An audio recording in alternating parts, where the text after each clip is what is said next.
So my name is Chen, Hong as in Hong Kong. I'm an assistant professor from Washington University in St. Louis. Today I'm going to talk more about focused ultrasound-mediated brain drug delivery. And our lab has been interested in the treatment of DIPG.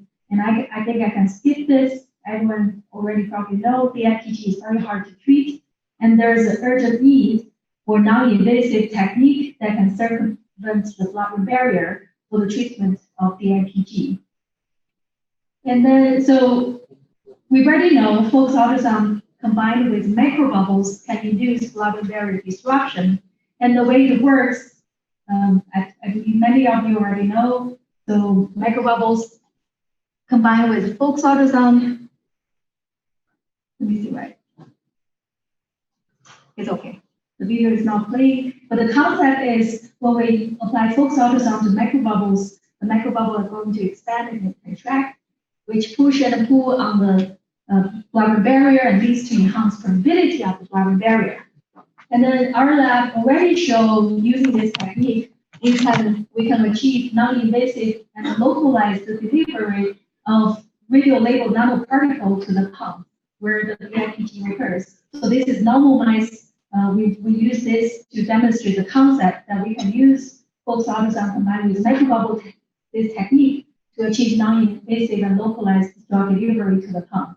We also did a lot of safety evaluation and it's already published.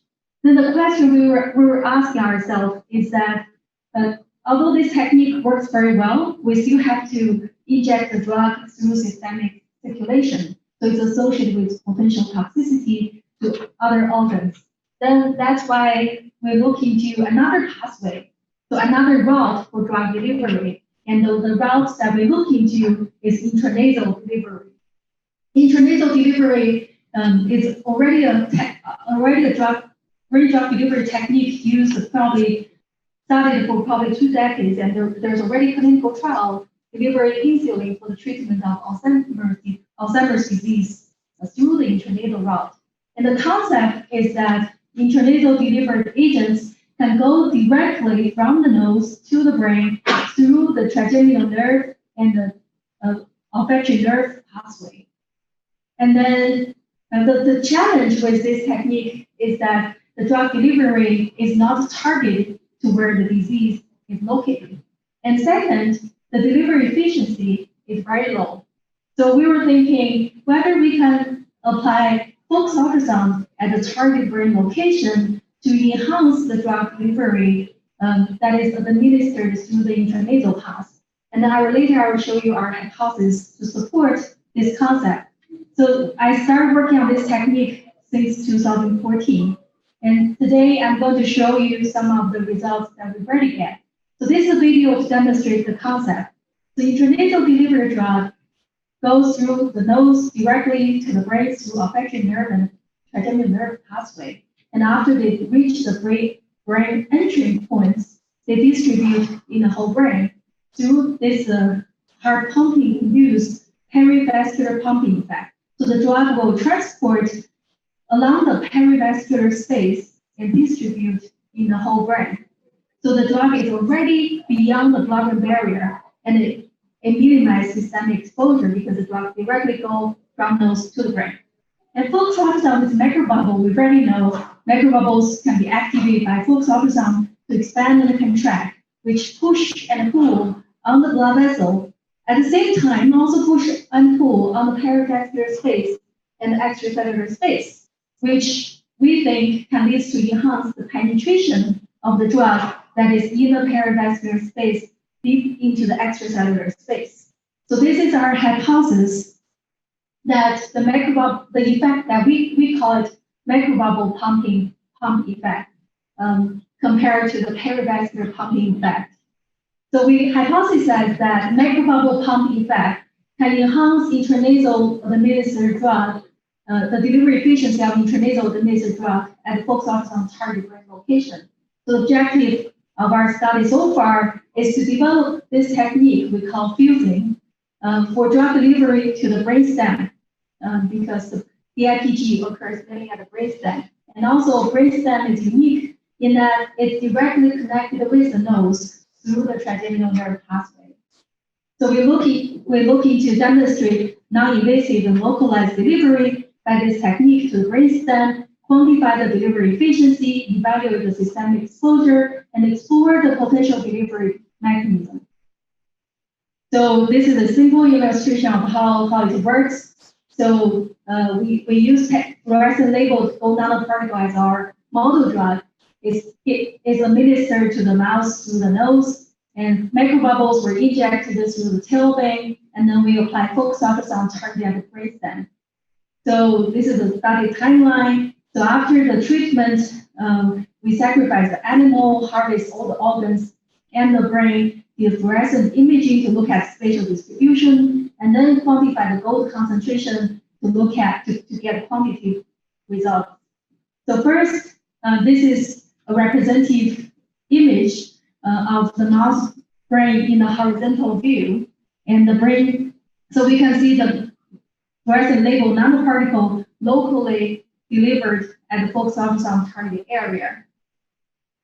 So these results combined with our previous results. In our previous study, we already showed we can use fusing to deliver Texas red labeled dextran and also brain-derived neurotrophic factor to a target brain location. So this result is consistent with our previous finding. It shows that this fusing technique has the potential to be expanded to other brain area, and I also have the potential to deliver different type of agents. And then what we did is we compared the delivery efficiency of fusing with focused ultrasound-induced blood-brain barrier disruption, and then use intranasal delivery and IV delivery by itself as our control. So after the treatment, we get the brain and the section to brain slices. So on your left are the grayscale images showing the fluorescent images to show the spatial distribution of the fluorescent labeled nanoparticle. On the right are the photographs of the brain slices. So these are the slices where the focused ultrasound was targeted. And as you can see, there's clearly enhanced delivery at the focused ultrasound target location for the fast BBD treated brain. But compared with fusing brain, there's clearly higher fluorescent intensity. And then we quantified the delivery efficiency based on the gold concentration. So this is a plot of the percent injected dose per gram of tissue for fusing and the fast BBD, IM only and IV only. And as we expected, focused ultrasound-induced blood-brain barrier disruption achieved a higher delivery efficiency to the brainstem compared with intranasal only and IV only. But then what was surprising is we found fusing achieved 1 order of magnitude higher delivery efficiency than the fast BBD.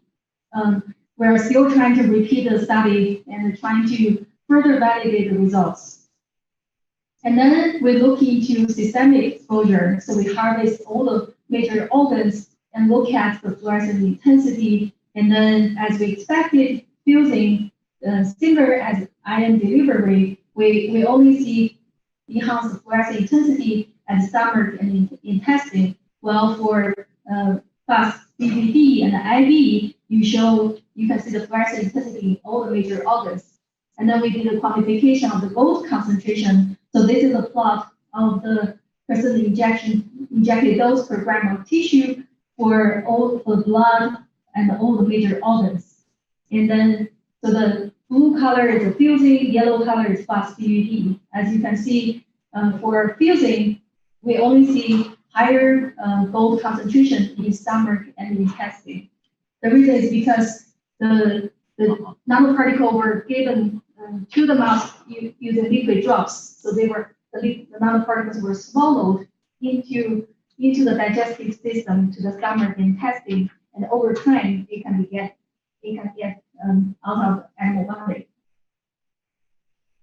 And then we look into the potential mechanism. So the first thing we did is we harvest the nose tissue and the trigeminal nerve and did fluorescent imaging. It clearly shows fusing delivery goes through the nose to brain pathway. And then because there's enhanced fluorescent intensity in the nose and the trigeminal nerve, and the fast BBD, as we expected, there's no fluorescent intensity enhance fluorescent intensity in the nose and the trigeminal nerve. And then we also quantified the gold concentration, so consistent with the fluorescent results. For the fusing delivery, we have higher gold concentration in the trigeminal nerve and the nose. And then for the fast BUD, which is IV delivery, we have high concentration in the blood. So it clearly shows the two drug delivery technique uses different drug delivery pathway. And then we also did these are some our preliminary work where we take the brain and then cut it into slices and then do the fluorescent imaging. So this is a control slide. So we have 50 labeled dextran injected through IV, which highlights the blood vessel. And then we have the fluorescent labeled nanoparticle given through intranasally, and then applied pulse ultrasound. So what we found quite interestingly in that, so this is the blood vessel highlighted by the green color. And then you see there's surrounding the blood vessel in the perivascular space, you see the red color. That's the nanoparticle, the fluorescent labeled nanoparticle delivered intranasally. And then we also see the red color in the extracellular space. So which kind of align with our hypothesis that the intranasal, the minus nanoparticle distribute along the perivascular space. And then the focused ultrasound technique may enhance the penetration of the nanoparticle from the perivascular space into the extracellular space. We're still trying to do more of this type of work, trying to understand the drug transport in the brain when we apply fusing technique. Okay, so to sum up, so I think I hope I did a good job to show that fusing is a promising drug delivery technique that can potentially have high delivery efficiency of the gold nanoparticle to the brainstem, and also can minimize exposure to major other organs. So our ongoing work is to evaluate this technique using a mouse model of DIPG, and also to try to understand the mechanism. Another work that I feel listed here, because the big concern is how this technique can be translated to human. So another part of the work that we're starting to work on is to use a pig model to see whether similar enhanced delivery can be achieved in large animal model. Okay, I want to thank my group. So this work, most of the work is done by my student Summer, and this work is in collaboration with our pediatric neuro-oncologist, Josh Rubin. I also want to thank the funding support.